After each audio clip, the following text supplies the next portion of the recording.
Okay, so I think the game of life is all about one thing. Okay? The game of life is about beating the odds. Okay? Beating the odds. Game of life. 9, guys. The only true number. Because 9 is the only true number. Because 9 is the only true number. When you have the 88.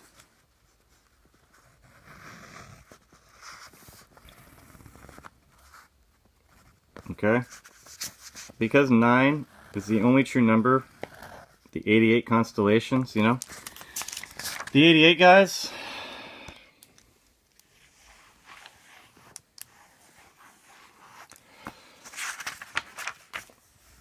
Okay? 9 is the only true number. You gotta know that things are backwards,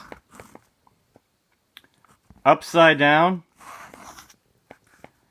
or flipped.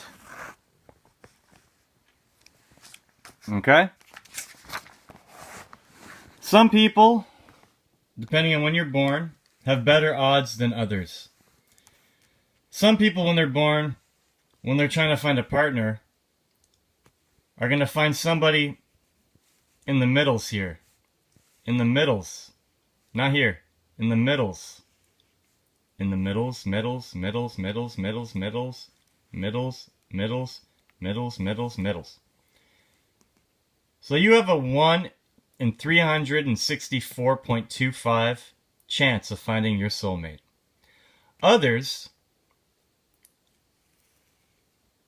have a 2 and 364.25 odds. They're probably worse than that, guys, because we haven't factored in the 13 or the 9. You know, maybe it's 364.25. Okay? Times 9 revolutions around this crazy thing. So some people have better odds than others. Slightly better odds. Some people have a 1 in chance. Some people have a 2 in chance. Okay? And somebody have it easier than others. Some people have a 6 in 364.25 chance.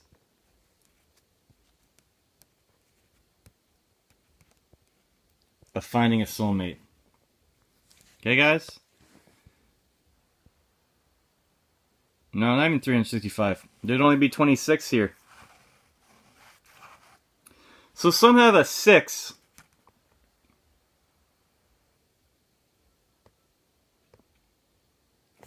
out of 26 chance of finding a soulmate. See that? I guess I'm going to say a 6 in 26 chance.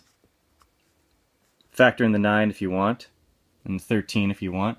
And some have a 1 in 26 times,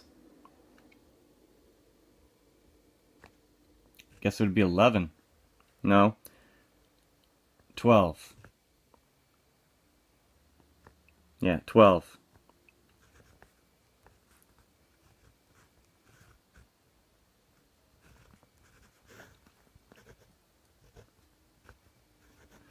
Some have a 1 in 312 chance of finding somebody. You're in this circle. You're not going to find a soulmate, guys, in here. Because you'll never line up unless you're balanced. So if you're anywhere in this circle, you're either going to have a 1.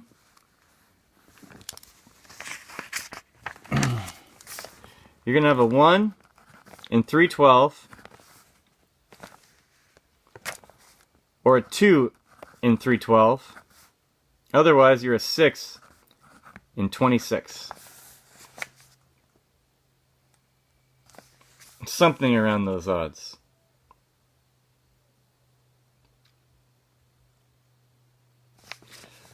Some of them are going to another 6 and 26 odds. Okay? Depending on where you start from. If you start from here, or if you start from here.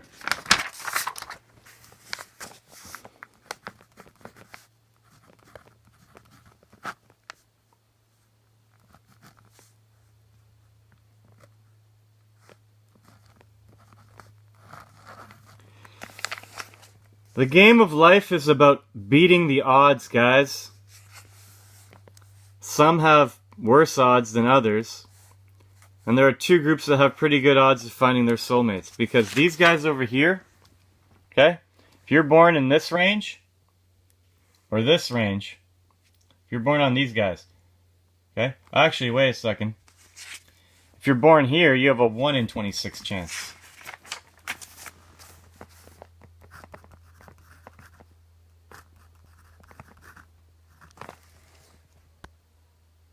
Does that make sense, guys? So some have better odds than others. It doesn't matter what circle you're in, guys. But these guys have better odds. Because look, guys,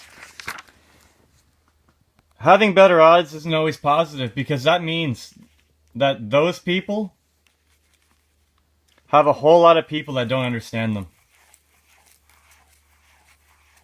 A whole lot of people that don't understand them, guys. Because they're trapped in here, or they're trapped in here, or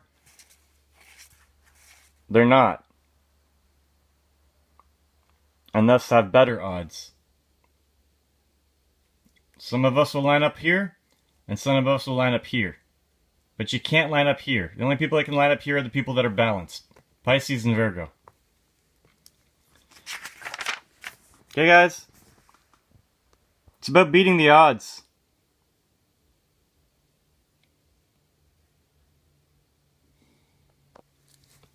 One, two, three, 4. Divided by 1. Oh. You know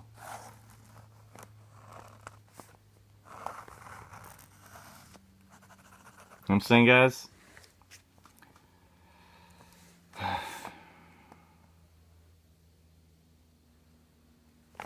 One, two, three, 4, 5, 6.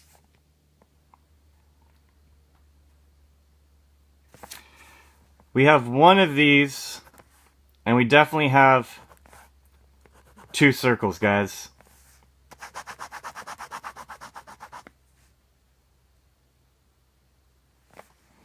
Game of life. You know, once you find your soulmate, I think you're just supposed to play with God. And you're not doing it alone anymore. You're doing it as a family. With your buddy. It doesn't matter where your buddy's from, doesn't matter what the odds are. But when you find that special someone, and you've already created, guys,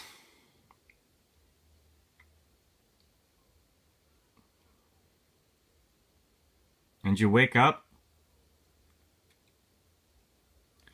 you know, maybe I can be better at poker now.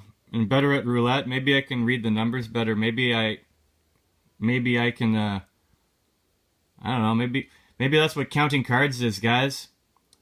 Maybe having knowledge of all this, all those movies about poker and gambling and people beating the odds and counting the cards and stuff, maybe they just know secret knowledge that you don't. Maybe they just figure you're a Mason. If you're able to walk into a casino and beat the odds. I think if you have 3 successes, it'll create a 4 and then a 5. But the 4 is creating nothing, and the 5 is creating infinite. So maybe 3 failures in a row or 3 successes in a row. Maybe there's patterns, guys, in blackjack. Maybe in roulette, if you take the last number that was on the table, or the last 2 or the last 3, and you look at them n plus 1, and n plus 2, and you look at those numbers right side up, left side down, or you look at those upside down, backwards, and flipped. Okay? Like, let's say you got a 13, guys, on the roulette table. Okay, well, upside down.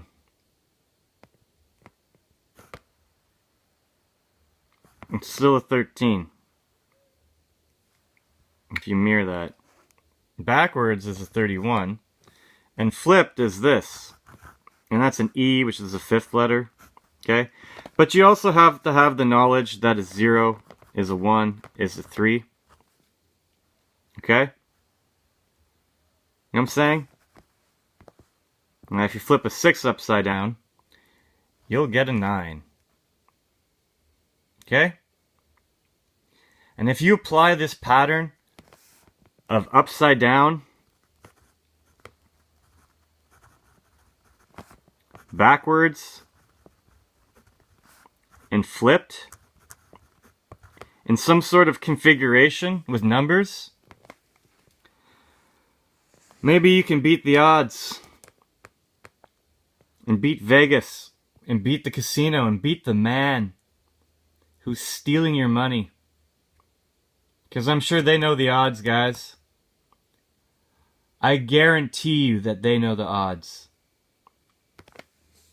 And you need to understand that a 3 makes a 4, makes a 5. A 3 makes a 4.